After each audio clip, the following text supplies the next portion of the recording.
உயிர்த்தெழுந்த ஆண்டவராகிய இயேசுவின் திருப்பெயரிலே இந்த ஏப்ரல் மாதம் 20ஆம் நாள் ஆகிய திங்கட்கிழமையிலே உங்களை சந்திப்பதில் மிகுந்த மகிழ்ச்சி அடைகிறோம். காலை நேர இறை தியானத்தை ஆரம்பிக்கலாம். நமது ஆரம்பம் பிதா, குமாரன், பரிசுத்தாவின் நாமத்தில் உள்ளது. ஆமென். ஜெபிப்போம்.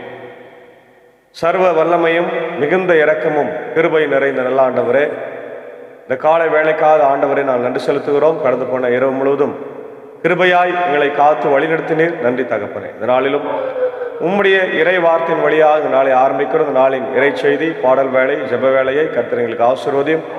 அடியனோடு இணைந்து ஆண்டவர் இந்த ஊழியத்தில் இருக்கிற என்பர் சாரும் சகசாரியை எடுத்து பயன்படுத்தும். இதை கேட்டு பயன்பெறுகிற அனைத்து மக்களுக்கும் இந்த இறை ஆசிரியர்களை தந்து வழிநடத்தும். இறை மைந்தன் இயேசுவின் மூலம் ஜெபிக்கிறோம் நல்ல பிதாவே. ஆமேன். காலை வேளையிலே 486வது பாடலாகிய வீராதி வீரர் இயேசு சேனை நாங்கள், சேனை நாங்கள், இயேசுவின் சேனை நாங்கள் என்ற பாடலை சாரோடு இணைந்து பாடுவோம். 486வது பாடல்.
உயிர்த்தெழுந்த ஆண்டவராகிய இயேசுவின் திரு பெயரிலே இந்த காலை வேளையிலே உங்கள் யாவருக்கும் இறைமைந்தன் இயேசுவின் நாமத்திலே அன்பின் வாழ்த்துக்களை, ஸ்தோத்திரங்களை நாங்கள் தெரிவித்துக் கொள்கிறோம்.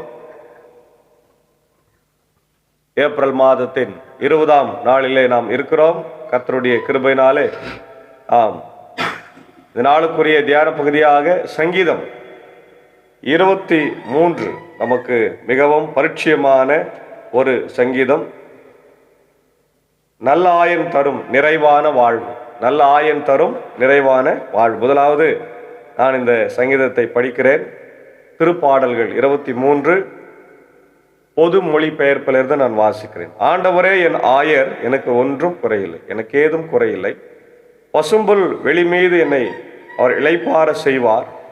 அமைதியான நீர்நிலைகளுக்கு என்னை அழைத்து செல்வார். அவர் எனக்கு புது உயிர் அளிப்பார்.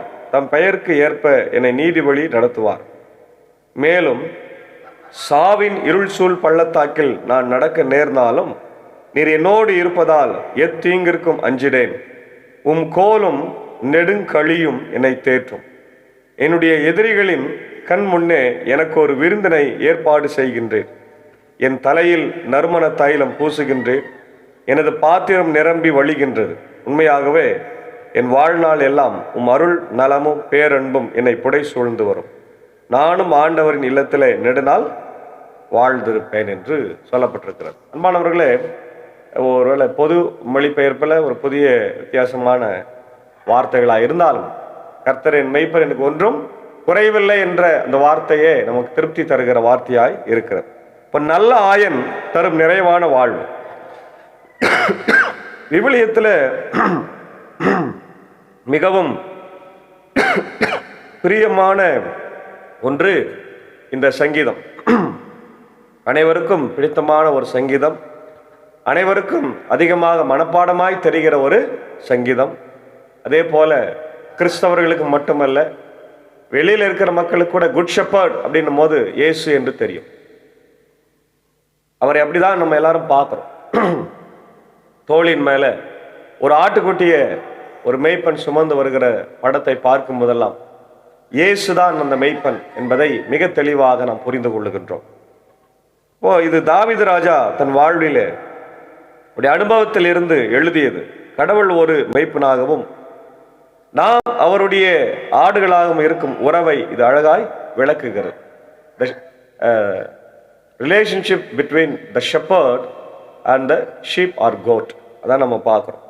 முதல்ல கடவுளுடைய பராமரிப்பு. எப்பவுமே ஒரு ஷெப்பர்டு அல்லது ஒரு மெய்ப்பன் தன்னிடத்தில் கொடுக்கப்பட்ட ஆட்டை என்ன பண்ணோம், நல்லா மேய்க்கணும். நல்லா மேய்ச்சி தண்ணி காட்டி புல் இருக்கிற இடத்துல எல்லாம் கூட்டின்னு போய் புல்லெல்லாம் அது பிடுங்கி போட்டு இலை தலைகளை பிடுங்கி போட்டு அதெல்லாம் வச்சு என்ன பண்ணும், ஆடுகளை மேய்க்க வேண்டும். அதுதான் அவருடைய முதல் கடமையாக இருக்கு. அதுக்கு தான் அவரை வச்சிருக்கிறார். பிரதான நோக்கமே அந்த ஆடுகளுக்கு அவர் மேய்ச்சலை தண்ணீரை காட்ட வேண்டும். ரெண்டாவது பாதுகாப்பு தர வேண்டும். அதான் நம்ம இங்க பார்க்கிறோம். முதல் 3 வசனத்துல ஏற்கனவே நான் படிச்சு திருப்பி படிக்கிறேன். ஆண்டவரே என் ஆயர், எனக்கு ஏதும் குறையில்லை. பசும்புல் வெளி மீது என்னை அவர் இளைப்பார செய்வார். அமைதியான நீர்நிலைகளுக்கு என்னை அழைத்து செல்வார். அவர் எனக்கு புத்துயிர் அளிப்பார். தம் பெயருக்கு ஏற்ப என்னை நீதி வழி நடத்துவார். அழகான பசும்புல், அழகான அமைதியான நீர்நிலை. அப்போ இது போதுமே, ஒரு ஆட்டுக்கு என்ன, இதை விட என்ன தேவை இல்லையா? அழகான பசும்புல், அழகான நீர்நிலை, நல்ல வயிறார புல்லை மேய்ந்துட்டு வயிறார தண்ணி குடிச்சிட்டு இளைப்பாருகிற போது அது அல்லவா வாழ்க்கை இல்லையா? இன்னைக்கு வெயிலுக்கு நிறைய இடங்களில் நம்ம பார்க்குறோம், ஆடு மாடு நாய்ங்க பறவைங்க எல்லாம் தண்ணிக்காக ஏங்குகிறது. தண்ணி கிடைத்த உடனே அது அழகான அமைதியான மரத்தடியில் போய் உறங்கி கொண்டிருக்கிறத நம்ம பார்க்குறோம்.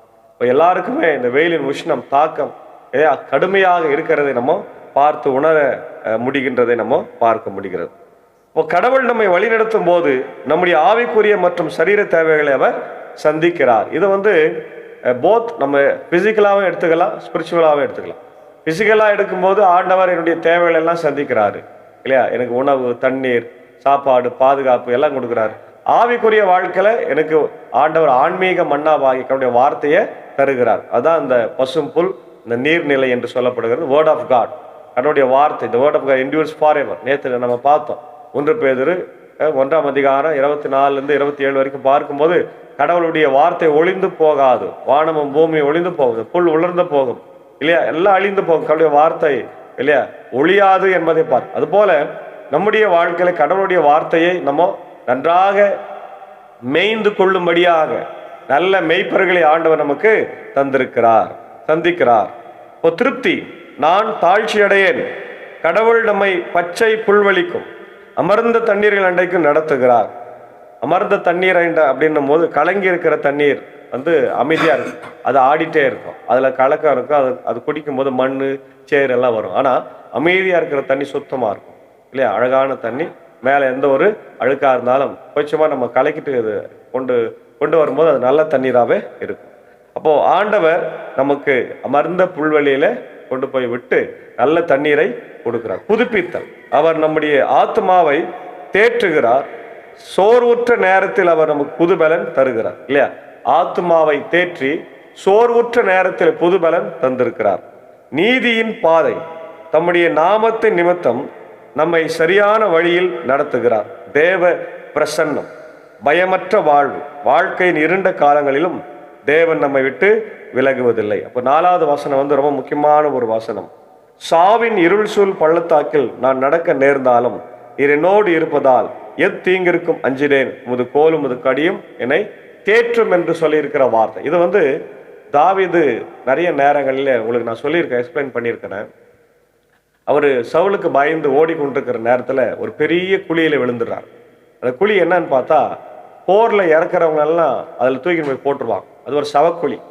இந்த சவக்குழியில் விழும்போது அதில் பிணங்கள் நிறைய இருக்கும், நாற்றம் அடிக்கும், எலும்புகள், பிணங்கள் இல்லையா, எல்லாம் இருக்கும், பாம்பு தேள் எல்லாம் அது உள்ள இருக்கும். அதில் விழுந்துட்டு அது ஒரு மரண சூழ்நிலை இல்லையா? யாரும் காப்பாற்றலாம், இவரும் இறந்து போவார். அந்த சூழ்நிலையில அவர் இருக்கிற போது அவர் சொல்றாரு, எனக்கு எந்த பயமும் இல்லை, கடவுள் என்னோடு கூட, அவர் கோலும் தடியும் என்னை தேற்றும் என்று ஒரு அசைக்க முடியாத ஒரு நம்பிக்கை நிறைந்த வாழ்வினை ஆண்டவர் நமக்கு தருகிறார் என்பதை இங்கே தாவீது குறிப்பிட்டு சொல்லுகிறத. நம்முடைய வாழ்க்கையில கூட அப்படிப்பட்ட பள்ளத்தாக்குகளை நம்மளும் கடந்து வந்திருக்கோம். நிறைய வியாதிகள், பலவீனங்கள், துன்பங்கள், கைவிடப்படங்கள் இல்லையா, கணவன் மனைவி கைவிடுவது, இதெல்லாம் நம்ம பார்த்துருக்கிறோம். இந்த எல்லா சூழ்நிலையிலும் கடவுள் நம்மோடு கூட இருந்து நம்மளை வழி நடத்துகின்றார் என்ற அசைக்க முடியாத நம்பிக்கை நமக்கு வேண்டும். இப்போ வாழ்க்கையின் இருண்ட காலங்களிலும் கடவுள் நம்மை விட்டு விலகுவதில்லை. மரண இருளின் பள்ளத்தாக்களுக்கு, கஷ்டங்களுக்கும் சோதனைகளுக்கும் வரும்போது நாம் பயப்பட தேவையில்லை இல்லையா? ஏன்னா துணையாய் வரும் கடவுள். அமேன், பிரைஸ் தி லார்ட். தேவரீர் என்னோடு கூட இருக்கிறீர். அவருடைய பிரசன்னமே நமக்கு பெரிய ஒரு பாதுகாப்பா இருக்கு, ஆறுதல். அவருடைய கோலும் தடியும் நம்மை திருத்தி பாதுகாத்து ஆறுதல் அளிக்கின்றது. 3வது 5வது 6வது வசனம் முடிக்கின்றாரு. என்னுடைய எதிரிகளின் கண்முன்னே எனக்கு ஒரு விருந்தினை ஏற்பாடு செய்கின்றேன், என் தலையில் நறுமண தைலம் பூசுகின்றேன், எனது பாத்திரம் நிரம்பி வழிகின்றது. உண்மையாகவே என் வாழ்நாள் எல்லாம் அருள் நலமும் பேரன்பும் என்னை புடை சூழ்ந்திருக்கும். நானும் ஆண்டவரின் இல்லத்தில் நெடுநாள் வாழ்ந்திருப்பேன். அப்போ எதிரிகளுக்கு முன்பாக ஒரு பந்தியை ஆயத்தம் பண்ணுகிற ஆண்டவரா இருக்கிறாரு இல்லையா? சத்துருக்கள் பொதுவாக நம்மளை யாரெல்லாம் எதிர்க்கிறாங்க? தாவீதை எதிர்த்தது யாருன்னா சவுல் ராஜா. பிற்காலத்தில் அவர் எதிர்த்தது அவங்களுடைய மகனே இல்லையா, அப்சலோம். அதுக்கப்புறம் நிறைய மக்கள் அவனை எதிர்க்கிறாங்க, ஆனால் யாரும் அவனை வெற்றி கொள்ள முடியவில்லை. கடவுளே அவனோடு கூட இருந்து அவனை வெற்றி கொள்ள வைக்கிறார். அல்லேலூயா. அதுபோல நம்முடைய வாழ்க்கையில பிசாசு, அந்தகார கிரியைகள், பில்லி சூனிய கட்டுகள் எதுவா இருந்தாலும் நம்மளை எதிர்க்காது. ஏன்னா அது எதிர்க்கும், ஆனா நம்மளை வெற்றி கொள்ள முடியாது. ஏனால் கடவுள் நம்மோடு இருக்கிறார். அவர் மரணத்தை வெற்றி சிறந்த உயிர்த்தெழுந்த ஆண்டவராய் நம்மோடு கூட வாழ்ந்து கொண்டிருக்கிறார். அப்போ இந்த பந்தியில ஆண்டவர் நமக்கு உபசரிப்பை கொடுக்கிறார். என்னன்னு, போராட்டங்களுக்கு மத்தியிலும் கடவுள் நமக்கு ஒரு வெற்றியை, கொண்டாட்டத்தை ஆயத்தம் செய்கிறார் இல்லையா? என் தலையை எண்ணெயால் அபிஷேகம் பண்ணுகிறார். இது கடவுளுடைய கிருபையும் சந்தோஷத்தையும் குறிக்கிறது. நன்மையும் கிருபையும் இவை நம் வாழ்நாள் எல்லாம் நம்மை தொடரும். நித்திய நம்பிக்கை, நாம் என்றென்றைக்கும் கர்த்தருடைய வீட்டிலே நிலைத்திருப்போம் இல்லையா? அப்போ கடவுளுடைய வீட்டிலே நிலைத்திருக்க முடியும். அவர் சொல்றாரு, யோவான் 14ஆம் அதிகாரத்துல சொல்ற, நான் போகிறேன், உங்களுக்காக ஒரு வீட்டை ஆயத்து பண்ண போறேன் என்று சொல்ற. அது போல கடவுளுடைய நித்திய வீட்டை குறித்து தாவீது அப்பவே அவன் தீர்க்கதரிசியா எழுதியிருக்கிறான். நமக்கு இந்த வீடு நிரந்தரம் அல்ல. எவ்வளவு பணம் போட்டு கட்டலாம், கோடி ரூபாயில ஒரு வீடு கட்டலாம், லட்ச ரூபாயில வீடு கட்டலாம், ஒரு சின்ன 50 ரூபாயில ஒரு சின்ன 2 ரூம் போட்டு கூட கட்டலாம். எதுவாய் இருந்தாலும் சரி, இவையெல்லாம் தற்காலிகமான. நீ ஏசி வீட்டில் இருந்தாலும் சரி இல்லையா, ஏசி இல்லாத வீட்டில் இருந்தாலும் சரி, ஃபேன் போட்டு இருந்தாலும் சரி, ஃபேன் இல்லாமல் இருந்தாலும் சரி, இந்த வீடுகள் எல்லாம் தற்காலிகமானவை. கடவுள் நமக்காக இயேசுவின் வழியாய் ஏற்பாடு செய்திருக்கிற வீடு பரலோகத்துல இருக்கிறது. நம்முடைய குடியிருப்போ பரலோகத்தில் இருக்கிறது என்று பவுல் சொல்லுகிறார். அது போல நம்முடைய வாழ்க்கையில ஆண்டவர் நம்முடைய குடியிருப்பை பரலோகத்தில் வைத்திருக்கிறார். ஆகவே நாமும் அவரோடு கூட நிலைத்திருப்போம். அதான் முக்கியமான. நம்முடைய மெய்ப்பராக இயேசு கிறிஸ்துவை நாம் முழுமையாய் பற்றி கொள்ளும் போது நம் வாழ்வில் பயம் நீங்கி திருப்தியும் கிடைக்கும். அவர் நம்மை வழிநடத்த நம்மை முழுமையாக ஒப்பு கொடுப்போம். முக்கிய வசனமாக 23, கர்த்தர் என் மெய்ப்பர், நான் தாழ்ச்சி அடையேன். இல்லையா? சில இணை வசனங்களை நம்ம பார்க்கும்போது ஏசாயா 40:11 பார்க்கிறோம். ஆயனை போல அவர் தம் மந்தையை மேய்ப்பார், ஆட்டுக்குட்டிகளை தம் கைகளில் ஏந்தி மார்போடு அணைத்துக் கொள்வார். ஆமேன், அல்லேலூயா. எவ்வளவு அழகான வசனம் பார். ஆட்டுக்குட்டியை தம் மார்போடு அணைத்துக் கொள்ளுகிற தேவன், நல்ல ஆயனை போல நம்மளை மெய்க்கின்ற ஆண்டவர் இன்னைக்கு நம்மளை மேய்த்து கொண்டிருக்கிறார். அதனால்தான் 23 வர எலெக்ஷன்ல ஒரு நல்ல மெய்ப்பன் நமக்கு தமிழ்நாட்டுக்கு கிடைக்க வேண்டும். சாதி மதம் இனம் மொழி பேதமின்றி நம்மளை ஆட்சி செய்கிற ஒரு தலைவர் நமக்கு கிடைத்தால் நிச்சயமாக தமிழ்நாடு இன்னும் அதிக ஆசீர்வாதங்களை பெறும் என்பதனால அதுக்காக நம்ம தொடர்ந்து ஜபிக்க வேண்டும். அப்போ இயேசுவும் நம்ம நல்ல மெய்ப்பனா இருந்து அவர் தம் ஜீவனை கொடுக்கின்றார். அதை நம்ம பார்க்கிறோம். இசைக்கேல் 34:11-12 பார்க்கிறோம். நானே என் மந்தையை தேடி பிடித்து பராமரிப்பேன், சிதறி போன தம் ஆடுகளை தேடி செல்லும் ஒரு ஆயனை போல நானும் என் மந்தையை பேணுவேன். இல்லையா? 10:11 பார்க்கிறோம். யோவான் 10:11, நானே நல்ல ஆயன் ஆடுகளுக்கு தன் உயிரை கொடுக்கிறவர், தன் உயிரை கொடுக்கும் ஆயனாக இந்த உலகத்துல ஆண்டவர் இருக்கிறார். அவர் என்னை பசும்புல் வெளிமீது மேய்க்கின்றவராய் இருக்கிறார் என்று பார்க்கிறோம். வெளிப்படுத்தல் 7:17 பார்க்கிறோம். அரியணையின் மையத்தில் இருக்கும் ஆட்டுக்குட்டியானவர் அவர்களுக்கு ஆயராய் இருப்பார், வாழ்வு அளிக்கும் நீரூற்றுகளை அவர்களுக்கு அவர் வழி நடத்தி செல்வார். மத்தேயு 11:28 பார்க்கிறோம். வருத்தப்பட்டு பாரம் சுமக்கின்றவர்களே, நீங்கள் எல்லாரும் என்னிடம் வாருங்கள், நான் உங்களுக்கு இளைப்பாறுதலை தருவேன் என்று. சாவின் இருள் சூழ் பள்ளத்தாக்கில் நான் நடக்க நேர்ந்தாலும் துன்ப காலங்களில் இறைவனின் பாதுகாப்பு, தண்ணீர்களை கடந்து செல்லும் போது நான் உன்னோடு கூட இருப்பேன். ஏசாயா 43:2 பார்க்கிறோம். நீ தீயினுடைய நடந்தாலும் அது உன்னை சுட்டெரிக்காது. யோசுவா 1:9, நீ எங்கே சென்றாலும் உன் கடவுளாகி ஆண்டவர் உன்னோடு இருப்பார், என் பகைவர் முன்னிலையிலே எனக்கு ஒரு விருந்தினை ஆயத்தம் செய்கின்றேன். இல்லையா? அதான் நம்ம பார்க்கிறோம். சங்கீதம் 92:10, காண்டாமிருகத்தின் கொம்பை போல என் கொம்பை உயர்த்தினீர், நீர் புதிய எண்ணெயால் என் அபிஷேகம் செய்தீர். லூக்கா 12:17, அவர் இடுப்பு துண்டை கட்டி கொண்டு அவர்களை பந்தியில் அமர செய்து அவர்களுக்கு பணிவிடை செய்தார் என்று நம்ம பார்க்கின்றோம். அதே போல சங்கீதம் 27:4 பார்க்கிறோம். ஆண்டவரை நான் ஒன்றை கேட்டேன், அதையே நாடுவேன், ஆண்டவரின் இல்லத்தில் என் வாழ்நாள் எல்லாம் நான் குடியிருக்க வேண்டும். ஆண்டவருடைய இல்லத்தில் குடியிருக்க வேண்டும் என்று சங்கீதக்காரன் ஜபிக்கிறான். பாருங்க, யோவான் 14:2, என் தந்தை வாழும் இடத்தில் பல அறைகள் உள்ளன, நான் போய் உங்களுக்கு ஏற்பாடு செய்ய வேண்டும் என்று சொல்லுகிறார். இவை பெரும்பாலும் நம்முடைய பிஎஸ்ஐ பைபிள்ல பொதுமொழி பெயர்ப்பில் இது காண கிடைக்கிறது. ஆகவே அன்பான தேவ பிள்ளைகளே, ஆண்டவர் நமக்காக ஆயத்தம் செய்கின்ற வாழ்வு, நமக்காக கொடுக்கிற இல்லம், நமக்காக கொடுக்கிற ரட்சிப்பு எல்லாவற்றையும் நாம் பெற்றுக்கொண்டு இந்த உலகத்துல அவருக்கு சாட்சியாய் நம்ம வாழும்படியாய் கடவுள் நம்மை அழைக்கிறார். ஆகவே நல்ல ஆயனுக்கு நம்ம செவி கொடுத்து சாட்சியாய் வாழ தூய ஆவியானவர் இந்த நாளிலே இந்த பணிகள் பயணங்கள் எல்லாவற்றிலிருந்து வெயிலின் உஷ்ணத்திலிருந்து நம்மளை காத்து அருள்வாராக. ஆமேன். ஜெபிப்போம். சர்வ வல்லமையும் மிகுந்த இரக்கமும் கிருபை நிறைந்த நல்ல ஆண்டவரே, இதோ இந்த காலை வேளைக்காக ஆண்டவர் நன்றி செலுத்துகிறோம். கடந்து போன நேற்று தினத்துல நாங்கள் என்னுடைய சபைகளிலே ஆராதனையிலே பங்கு பெற்றிருக்கிறோம், நன்றி செலுத்துகிறோம். தொடர்ந்து இந்த நாளிலும் உங்களுடைய இறை வார்த்தையின் வழியாக எங்களை போஷித்திருக்கிறீர். நன்றி ஆண்டவர். நல்ல ஆயன் தன் ஆடுகளை போஷிக்கிறவராக இருக்கிறார், பாதுகாக்கிறவராக இருக்கிறார். நன்றி சாமி. தொடர்ந்து எங்களை வழிநடத்த இந்த நாள் இந்த வார்த்தைகளை கேட்கின்ற அகில உலகத்தில் இருக்கிற எல்லா மக்களுக்கும் உடைய இறை ஆசிரியர்களை தாரும். America, UK, Australia, New Zealand, Philippines, Gulf கண்ட்ரிஸில் இருக்கிற மக்களுக்காக விசேஷமாக அவசரமாக ஆண்டவர் கல்ஃப் கண்ட்ரிஸில் போர் நடந்து கொண்டிருக்கிறது ராஜா. ஈரான் இஸ்ரேல் போர் அதை நிறுத்தும், உக்ரைன் ரஷ்யா போரை நிறுத்தும், உலகமே அமைதி சமாதானத்தை நோக்கி பயணப்பட, அன்பை நோக்கி பயணப்பட, வாழ்வினை நோக்கி பயணப்பட ஆண்டவர் ஒருவருக்கு ஒரு விட்டு கொடுத்து அன்பு செலுத்தி இந்த உலகத்தில் வாழும்போதுதான் நாங்கள் எல்லாவற்றையும் பெற்றுக்கொள்ள முடியும் என்பதை உணர்ந்து வாழ என் தேவன் எனக்கு கிருபை செய்ய வேண்டுமா ஜபிக்கிறோம். இந்த நேரத்தில் ஆண்டவர் குறைவுகள் கஷ்டங்கள் பிரச்சனைகள் உண்டு எல்லாவற்றையும் தீர்த்தரலும். வியாதியஸ்தர்களுக்காக ஜபிக்கிறோம். குறிப்பாக பலவீனமாக இருக்கிற இப்படிய ஆண்டவரே டிஎஸ்பி சார் இல்மாங்க பாஸ்கர் சாருக்காக, இப்படிய அன்புக்குரிய ஆண்டவரே நிக்சன் ஐயருக்காக, இப்படிய கனடி டாக்டருடைய அன்பு சோர் தாமஸ் ஐயாவுக்காக ஜபிக்கிறோம். பலவீனங்கள் உண்டு மாற்று நாளை பிறந்த நாளுக்கு நன்றி செலுத்துகிற அருமை மைத்துனர் ஆண்டவரே இதோ எழில் அன்பழகனுக்காக ஜபிக்கிறோம். மகன் சவுதியில் இருக்கிறார், அவரை ஆசீர்வதிங்க. அவருடைய அன்பு மனைவி ஆனிக்காக, அன்பான பிள்ளைகள் ரியோவுக்காக எமிக்கா ஜபிக்கிறோம். ஆண்டவர் குடும்பங்களை ஆசீர்வதி பாதுகாப்பாக இருக்கட்டும். அது எழிலுக்கு நல்ல சுகத்தை பலத்தை தந்து நன்றாக ஆண்டவரை இன்னும் அநேக பிறந்த நாளைக்கு நன்றி செலுத்த கர்த்தர் நீர் கிருபை தர வேண்டும் என்று நான் ஜபிக்கிறோம். அதே போல